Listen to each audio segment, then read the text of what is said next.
We've been talking about making changes to get into shape and feel great for your next trip or holiday or whatever the thing is.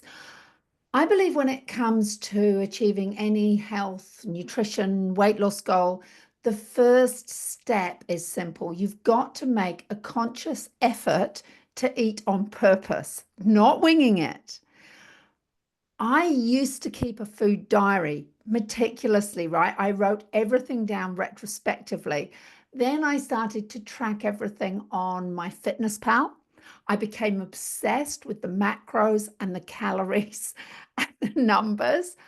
I didn't lose any weight, but I think I was starting to lose my sanity, to be honest. Then I changed my approach and I decided to plan my food ahead instead, and it changed everything. I discovered that when I was planning ahead and then ticking it off at the end of the day, I realized that when I had been food diarying retrospectively, I wasn't recording the little, I call them blats, bites, licks, and tastes that snuck into my day. That extra spoonful of peanut butter, the seconds I went back for at dinner time, the extra protein bar because it was healthy, right? Or the extra couple of mouthfuls when I was serving myself, or cutting the end off the cheese and putting it in my mouth, or the extra handful of almonds that I ate while I was mindlessly doing something else. And to be honest, if I'd had a bad day, I would stop tracking altogether because I really didn't want to take responsibility for what I thought was my lack of willpower. So now what I do is in the morning, I get up early because it's the new me and I journal. And after I've finished journaling, I write my food plan for the day. And I am striving to become a woman who follows through and does what she says she's going to do. This was not always true for me in the past, but my goal is to live in integrity, and planning my food helps me to do that. When you plan, this is an example of today's plan, make sure that your plan is realistic and that you're planning with compassion to your future self. You're not being, in other words, you're not making it too good or too strict or trying to be perfect or eating salads and protein shakes and things that you don't even like, because that's never going to work. I used to always overload my daily calendar and try and fit too much in, but underplan my food and try and exist on the smell of an oily rag, as it were. But now I focus on setting achievable goals. And I think, a good thing to do is to have when you're writing your daily food plan, have your 3-month goal in mind. That should be, if it's weight loss, which I know for most of you it is, that should be no more than 10% of your current weight. So if you weigh 100 kilos, that is 10 kilos. And that turns out to be about 800 grams a week. So in my daily food plan at the top, I've got my goal. I've got my 30-day goal. And it's great because it's short term and it feels doable. Then I'll have 3 daily intentions, which are really my process goals for the next 30 days. So they could be something like drink more water, eat breakfast every day, increase my fruit to 2 or 3 serves a day, and increase my fibrous vegetables to 4 handfuls a day. So by journaling every day and then doing this straight after, I've created a sustainable habit. When I've written my day, or while I'm writing my day, I also go through my previous day.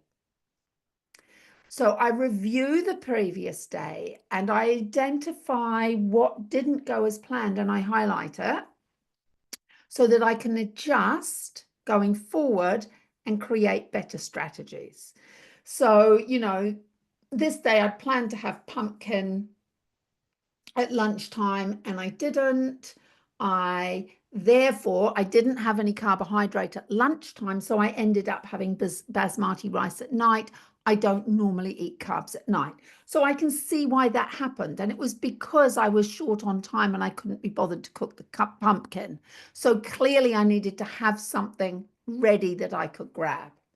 So on my daily plan at the top of the page, I've got my 30-day goal, I've got my current weight and my 3 daily intentions. Then I plan my food based on my schedule, where I'm going to be, what food I have available. Planning ahead prevents me making poor choices. If I have a plan in place that says at 3:34, I'm going to grab a handful of nuts and a banana, I'm far more likely to do that rather than wait until 5 and then find myself in the BP grabbing a cookie time cookie because I'm winging it, right?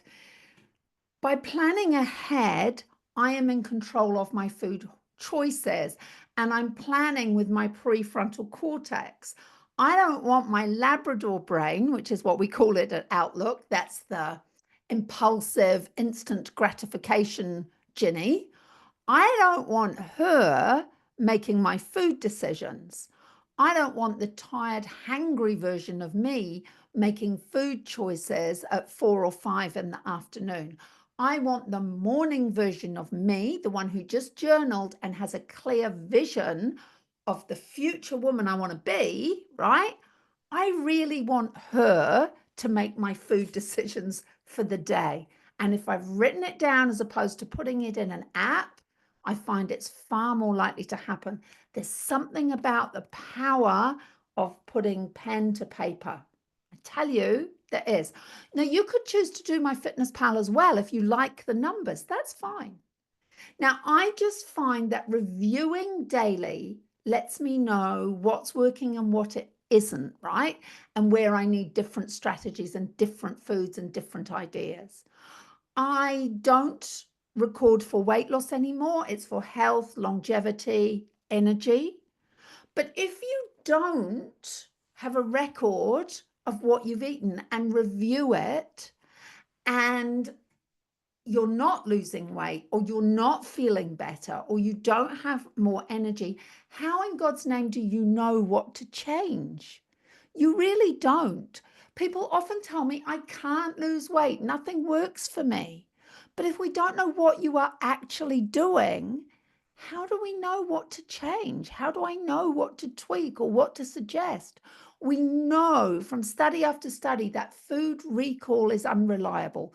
People always underestimate the amount of food that they're eating. We forget those blats, that mindless eating, and we always think we do more exercise than we actually do. It was interesting in the Facebook group over the weekend. I asked them for examples of quick breakfasts that they would grab on the run when they weren't planning. And we got like donut, pie, cold pizza, cheese scone, cream omelette with extra cheese and bacon. Now, would the you, presuming this is your goal, would the you who wants to lose 10 kilos in the next 3 months have made those choices? If you were planning ahead daily, are those things you would have chosen? Now, you might choose one of those things as a treat at the weekend, but if you're doing those things regularly, you are clearly not going to get to your goal. So take action by getting your free food planner on the link below or in the Facebook group. Join the free Facebook group. There's lots of gold in there. Or jump on my 12-week program where you get one of these free ring-bound copies. Next week, we're going to be talking about quick and easy food swaps that get you eating more whole foods and fewer processed foods without a lot of complication and a lot of preparation. So I'll see you then. Have a great week, everybody.